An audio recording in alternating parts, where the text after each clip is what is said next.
کیا مشرک کو امام بنانا اس کے لیے بخشش کی دعا کرنا کیسا ہے؟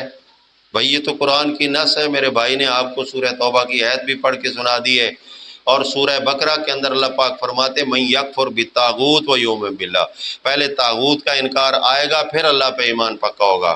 تو مشرک جو ہوتا ہے اللہ کی حدود کو توڑتا ہے، قرآن اللہ کی حدود ہے، اللہ فرماتے ہیں تلک حدود اللہ، یہ اللہ کی حدیں ہیں، من یتعدی حدود اللہ فاولئک هم الظالمون، جو اللہ کی حدیں توڑے، شرک کرے، نہ اس کے لیے جنازے میں دعا ہو سکتی ہے۔ میں تو کہتا ہوں جنازے کی تو اللہ نے شرط لگائی نہیں ہے، اللہ نے شرط جنازے کی نہیں لگائی ہے، تو ہم نے کہہ دیا ہے۔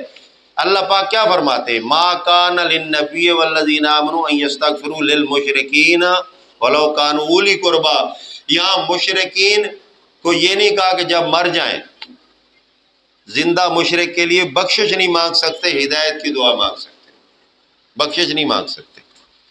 تو مشرک کو امام بنانا، اس کے لیے بخشش کی دعا کرنا یا اس کا جنازہ پڑھنا، یہ قرآن کی نص کے خلاف ہے۔ اگر کوئی ایسا کرتا ہے تو اللہ کے دشمن کو دوست کرتا ہے، اور اللہ کا دشمن جو ہوتا ہے اس کا دوست بھی اللہ کا دشمن ہی ہوتا ہے۔